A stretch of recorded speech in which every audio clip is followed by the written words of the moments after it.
Nous y voilà enfin, très heureux de faire affaire avec vous. Moi aussi, ravie d'entamer cette nouvelle collaboration. Tiens, qu'est-ce que c'est que ce logo à côté du vôtre?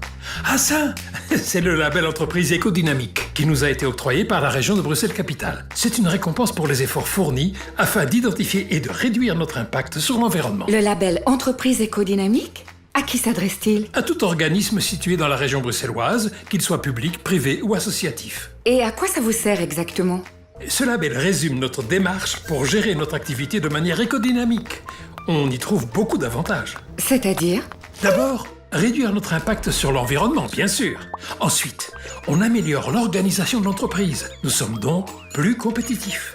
Ce qui nous permet de générer des bénéfices supplémentaires à court, moyen et long terme. De plus, cela donne accès à des primes bruxelloises majorées. Notre image de marque sera renforcée auprès des clients publics et privés, et avec un tel projet, nos collaborateurs s'impliquent encore davantage.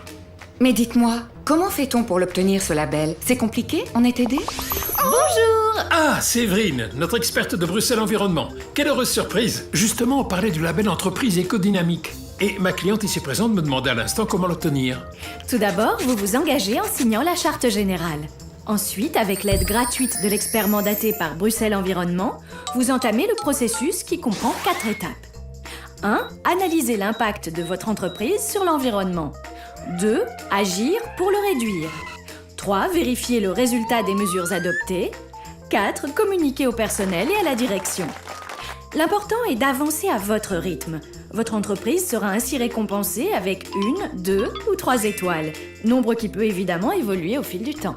Alors, pour qu'un système de management environnemental fonctionne bien, il faut dès le départ l'implication du personnel bien sûr, mais aussi le soutien de la direction, car c'est elle qui lui octroie les moyens nécessaires. Et pour rendre ce système durable et dynamique, il faut désigner un responsable label qui peut être entouré d'une équipe pour réfléchir et proposer des actions concrètes. C'est intéressant tout ça, dites-moi. Mais concrètement, ça se traduit par quoi?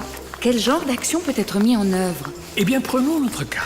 En tant qu'imprimerie, nous utilisons des produits assez polluants. Nous avons donc entrepris un dialogue avec nos fournisseurs.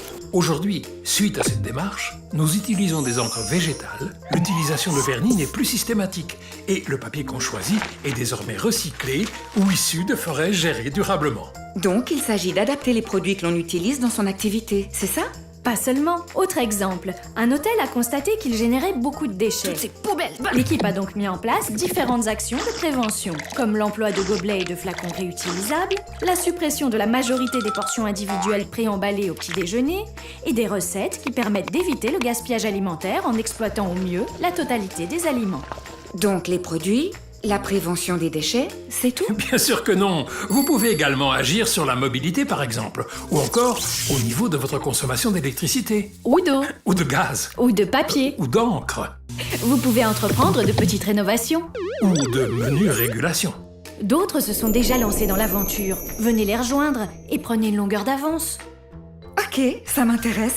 Où est-ce que je signe? Sur www.environnement.brussels.